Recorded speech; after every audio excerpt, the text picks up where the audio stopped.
In today's episode, we're diving deep into one of Australia's most enduring mysteries. Oh, yeah, it's a big one. The disappearance of the Beaumont children. Mm. It's a case that's just captivated the nation for decades, and we're going to try to unpack the timeline, the key players, and just the various theories that have emerged over the years. It's going to be interesting. It's a story that's both fascinating and heartbreaking, and I can't wait to get your take on it as we go along. I'm happy to share what I know. So let's just set the scene. January 26th, 1966. Okay. Australia Day. Right. Adelaide is buzzing with holiday cheer. It's a beautiful day. The sun is shining. Summertime. And the Beaumont children, 9-year-old Jane, 7-year-old Arnna, and 4-year-old Grant, Okay. are allowed to take the bus to Glenelg Beach by themselves. Wow, that detail alone, when you Yeah. think about it through a modern lens. Right, The freedom those children had back then, the trust their parents placed in them. right. It really speaks volumes about a different era, a different societal perception of childhood. It does, doesn't it? It makes the events that unfold so unsettling. Yeah. So the children are seen at the beach, enjoying the day, Right. Just a normal day. seemingly carefree. They even visit a nearby bakery, Wenzel's, where they buy pastries and a meat pie. Interesting. And that detail, that meat pie, Yeah. has always struck me as odd. Okay, why is that? They weren't known to be big fans of meat pie, so it suggests that they might have bought it for someone else. Oh, that's an interesting point. It is, isn't it? Yeah. We also know that they paid with a pound note, something that their mother, Nancy Beaumont, insisted she didn't give them. Really? So it adds another layer of mystery to it. Yeah. Where did that money come from? Who are they with? And then there's the last confirmed sighting. The children are seen with an unidentified blonde man at the beach. And this detail always chills me to the bone. He was reportedly seen helping the children get dressed. Oh.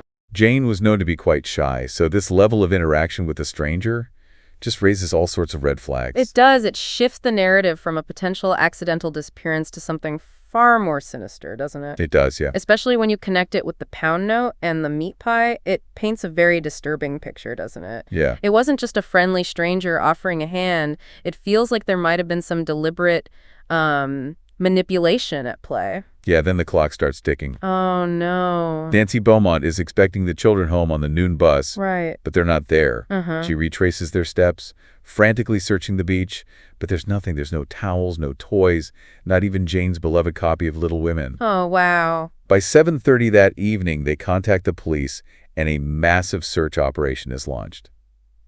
The story grips the nation, you know? The Beaumont children become this symbol of lost innocence, this sudden and inexplicable darkness just invading everyday life. An investigation was huge, wasn't it? Oh, yeah. Hundreds of tips come pouring in.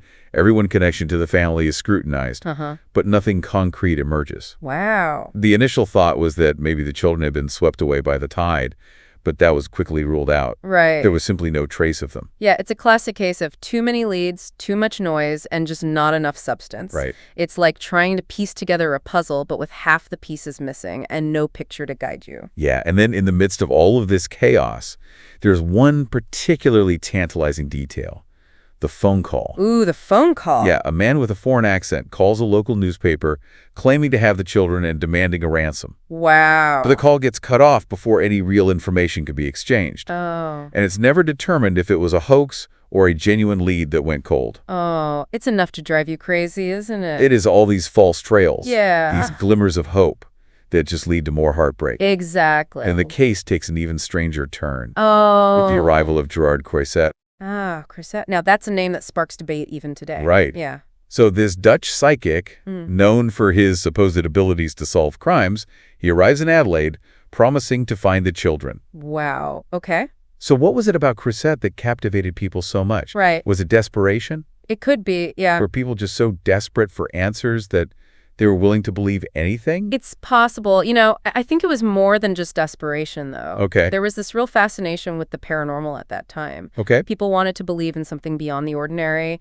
And I think Croiset, with his dramatic pronouncements and his seemingly uncanny insights, he provided that escape. And it's not like he was working in a vacuum, was he? Whoa. The public actually raised funds for him to excavate a warehouse.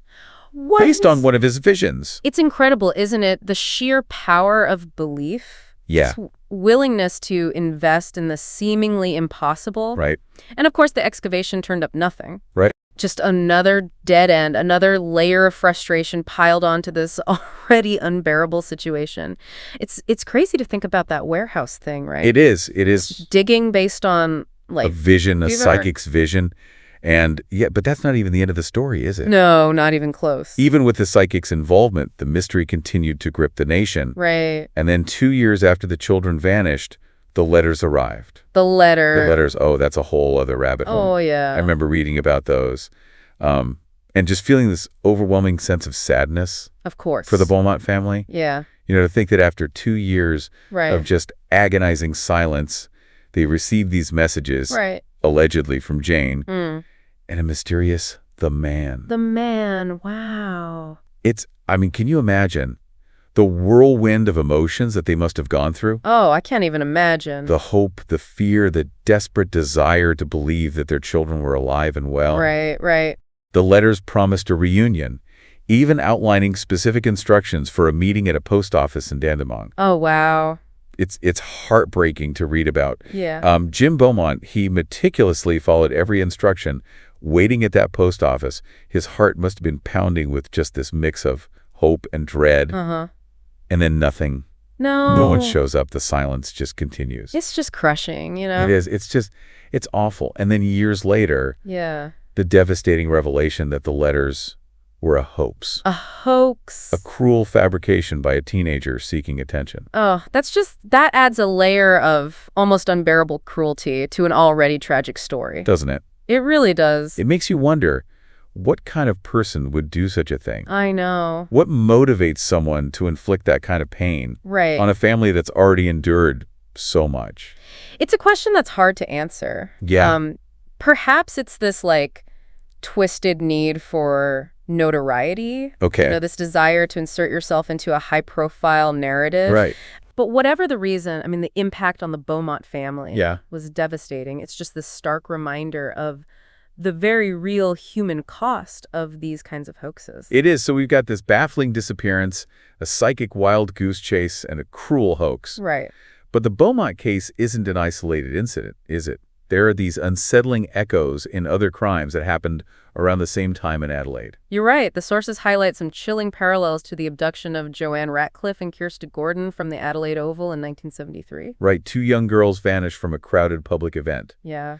The suspect description bears a striking resemblance to the Beaumont case. And again, there's no trace. Wow. It's like a pattern repeating itself. Isn't it? Yeah. It really reinforces this sense of vulnerability. Yeah. The idea that danger can lurk anywhere, even in broad daylight, in seemingly safe spaces. Absolutely. And then there's the shadow of the family murders that plagued Adelaide in the late 70s and early 80s. Right, these horrific crimes involve the abduction, torture, and murder of young men. Right. And while one man, Bevan Spencer von Einem, was convicted for one of the murders, yes, many believe there was an organized group behind it all. It's terrifying to think about. And the sources do suggest a possible, albeit speculative, right, link between these murders and the Beaumont Adelaide Oval cases. Right. It's important to be cautious with speculation, but the timing, the brutality, and the fact that some believe the family had more members who were never caught, all contribute to this unsettling feeling that there's more to this story. It's like all these cases are tangled together in some way,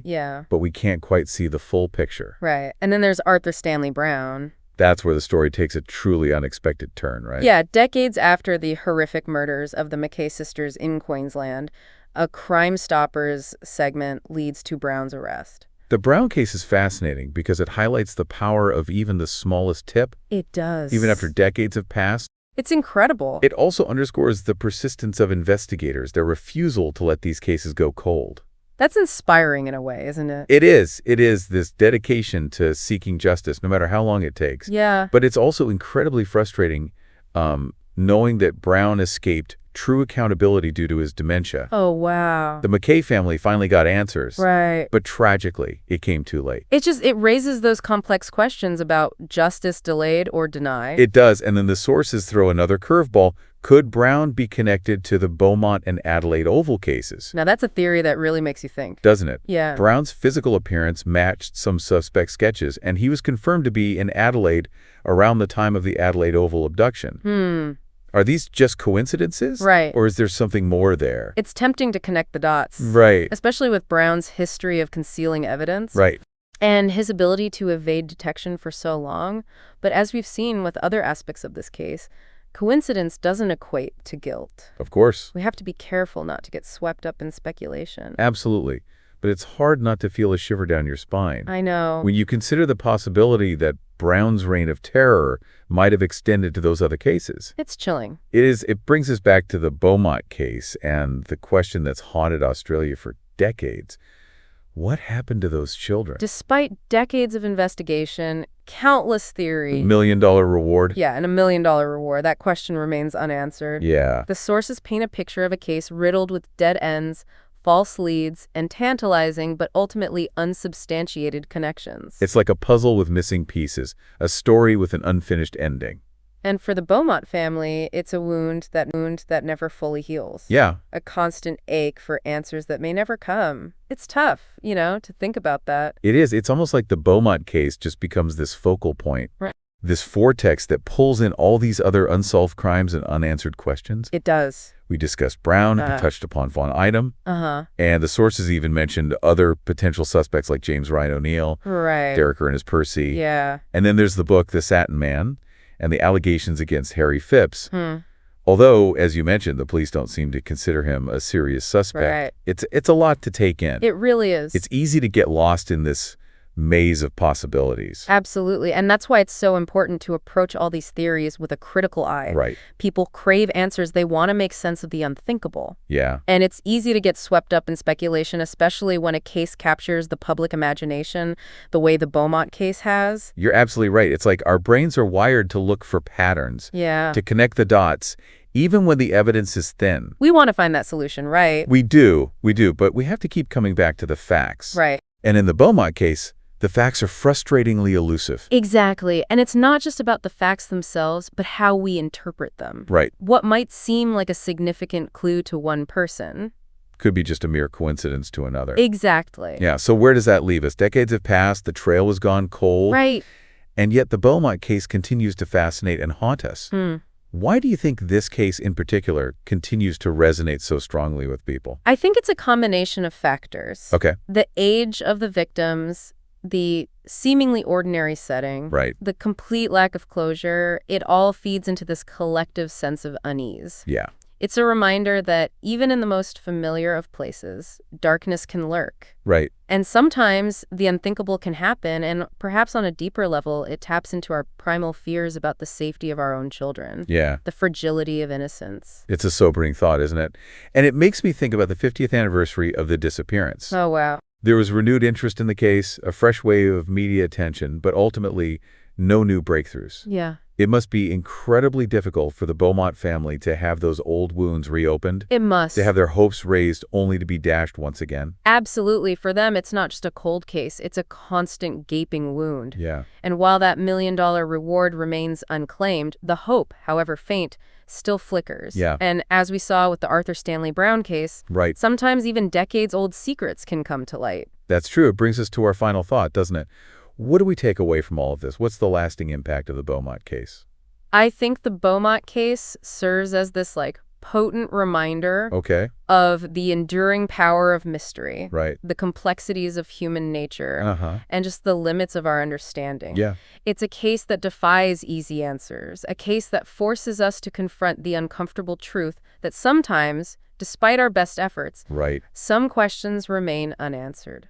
But even in the absence of definitive answers, the search for truth continues, doesn't it? I think so. That hope for resolution, however slim, it persists. It does. And perhaps that's the most important takeaway of all. I think you're right. The Beaumont case and all the other unsolved mysteries like it remind us that the pursuit of justice, the quest for understanding, it's an ongoing process. It is. It's a process that demands our attention, our empathy, and our unwavering commitment to seeking the truth. Right. No matter how elusive it may seem. So as we wrap up this deep dive into the Beaumont case, I want to turn it back to you, our listeners. Yes. What aspects of this case resonated most strongly with you? What questions are still swirling in your mind? And what do you make of the various theories we've discussed? Which ones, if any, strike you as particularly compelling? We've covered a lot of ground today, but the conversation doesn't end here. Keep thinking, keep exploring. And maybe, just maybe, one day, the truth about the Beaumont children will finally come to light. That's what we hope for. Thanks for joining us on this deep dive.